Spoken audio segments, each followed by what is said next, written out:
Dans la province de l'Estuaire, cette fois, le directeur de l'école publique de Nsil est désormais logé dans des conditions modernes et décentes. L'initiative est de l'élu du deuxième siège du Komo-Kango, Jean-Blaise Ipedissi. Bélin Bekita, Médarengeng.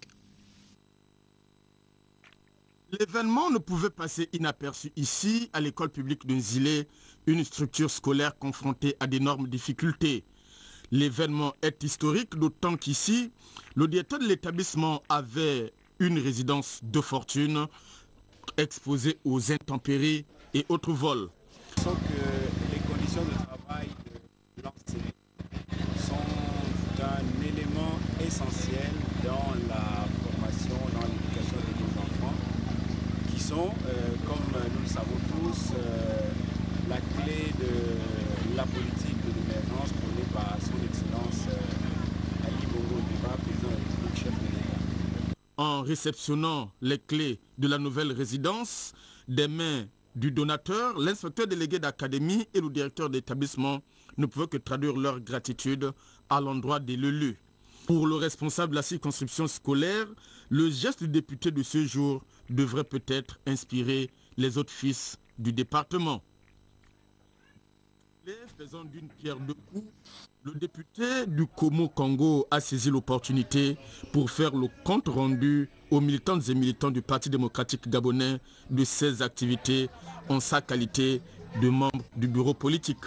Il était bon donc que entre les deux événements, donc, nous nous retrouvions entre le bureau politique et ce soutien à l'école de Nzilé. D'information de la base et nous poursuivrons de telles activités comme nous avons commencé il y a quelques semaines.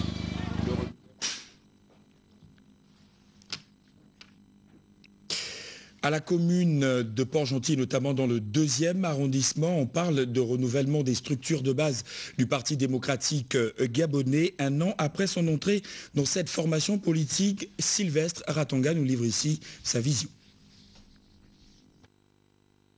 Lorsque nous avons adhéré au PDG, nous avons signé des actes d'adhésion, mais pas de fiche d'adhésion au parti.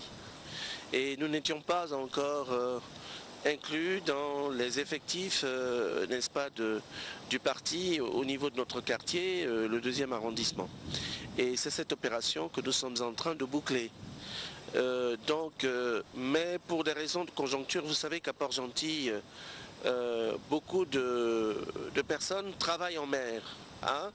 Passe 28 jours en mer et puis 1 mois à terre. Donc cela nous désorganise un peu dans les prévisions que nous faisons. Et alors nous essayons de couper la poire en deux. Ce samedi 7, je vais recevoir au quartier chic, disons que les futurs présidents de ces nouveaux comités du PDG au sein de l'arrondissement. Et le premier week-end du mois de juin, nous procéderons effectivement avec les responsables du PDG que sont le secrétaire provincial et le secrétaire communal. Nous procéderons à la mise en place effective des comités et des sections, n'est-ce pas, du PDG issus de ces comités. Donc nous allons faire une seule cérémonie d'installation avec l'ensemble des militants, l'ensemble des responsables des comités. Ça vous fait quand même près de 800 personnes, hein. Même si les 800 ne sont pas présents pour les raisons que je vous ai dit. Et ensuite, nous ferons ce que nous sommes en train de faire. On passera à visiter les comités, n'est-ce pas, dans les différents quartiers de l'arrondissement, par la suite. Un nouveau responsable à la tête de la délégation provinciale de l'Union du peuple gabonais, l'UPG, dans l'Ogooué maritime, Jean-Jacques Bourou Colombo, a été installé en présence des membres du Bureau national. Un reportage de nos confrères de TV Mondji. Placé à la tête de la Fédération de l'Union du peuple gabonais, UPG, pour l'Ogooué maritime, au cours d'une élection, Jean-Jacques Bourou Colombo a été installé le week-end écoulé par Thomas Ibinga, le secrétaire politique du parti de Pierre Mamboundou. Le nouveau responsable du parti dans la province fait là un retour après une vague de brouille survenue au sein de cette formation politique dans la commune. C'est donc le cœur serein, plein de motivation, que M. Colombo promet de remettre l'UPG sur les rails. Et ici, je suis revenu à l'UPG c'est pour monter la barre à un niveau très haut. Je suis le véhicule et vous serez l'essence pour qu'ensemble on va ensemble. Je vais sillonner la province Logoué-Maritime. C'est un travail de longue haleine. Loin de retracer la nature des incompréhensions qui ont secoué cette formation politique il y a 2 ans, le secrétaire politique chargé des organes locaux, M. Thomas Ibinga, a exhorté la nouvelle fédération à passer à l'essentiel en faisant taire les querelles qui ont fragilisé le parti ces derniers temps. Notre fédération a connu et connaîtra toujours des dysfonctionnements, mais le plus important pour les responsables, c'est la résolution qu'ils font de leurs problèmes. Le challenge vient d'être relevé par le nouveau fédéral. Signalons que c'est sur une note du devoir accompli qu'André Moukani, le fédéral sortant, a cédé son fauteuil auréolé de 30 conseillers locaux, 2 maires, 2 députés et un sénateur sous son mandat. Parlons à présent du Salon Gabon Durable qui tient sa 2e édition depuis le 4 mai à la Cité de la Démocratie. Dans ce journal, un invité pour en parler, l'initiateur du projet, Alex Bita. Alex Bita, bonsoir. Bonsoir. Alors, vous êtes l'initiateur de ce projet, voilà. Alors, comment les choses se passent autour de cette 2e édition ? Les choses se passent très très bien. Pour le moment, on a eu quelques difficultés, mais dans l'ensemble, tout se passe très très bien. Alors dites-nous, qu'attendez-vous quel est l'intérêt à donner autour du Salon Gabon Durable ? Peut-être que les Gabonais n'ont pas encore compris exactement ce que c'est. L'intérêt est tout simple, c'est d'amener les gens à comprendre ce que c'est que le développement durable. Donc même les plus petits, les jeunes, on les invite à venir au salon, les entreprises, les salariés à venir à ce salon. Donc l'intérêt tout simplement c'est de protéger l'environnement et en même temps de comprendre les mécanismes du développement durable par les entreprises qui sont sur place pour cette 2e édition. En tant qu'organisateur, avez-vous atteint vos cibles et vos objectifs ? Les cibles, c'est encore très tôt. Donc le salon ferme ses portes le 8 mai.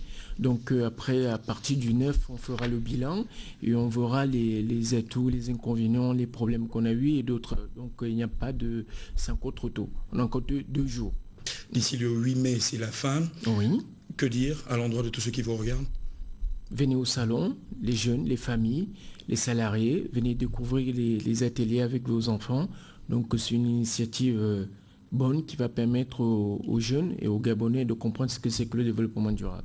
Alex Bita, merci d'avoir répondu favorablement à notre invitation. Merci beaucoup. Je vous l'ai dit en titre, le Gabon, à l'instar de la communauté internationale, célèbre demain la journée des orphelins du sida.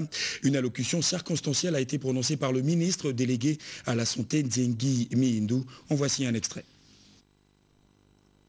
Au cours de la célébration des 20 années de la Convention relative aux droits de l'enfant que notre pays a signé et ratifié, l'UNICEF, décrivant la situation des enfants dans le monde, a montré que 145 millions d'enfants ont perdu un parent ou les deux, toutes causes confondues, et parmi eux, 15 millions d'enfants les ont perdus à cause du sida. Dans notre pays, le nombre d'orphelins et enfants vulnérables est estimé à 57 000. Pour coller à la politique de lutte contre l'exclusion sociale et la réduction des inégalités, cher à M. le Président de la République, chef de l'État, son Excellence Ali Bongo Ondimba, le ministère de la Santé, des Affaires sociales et de la Solidarité de la Famille élabore actuellement un document qui définit les normes et les procédures de prise en charge des orphelins avec le concours de l'UNICEF.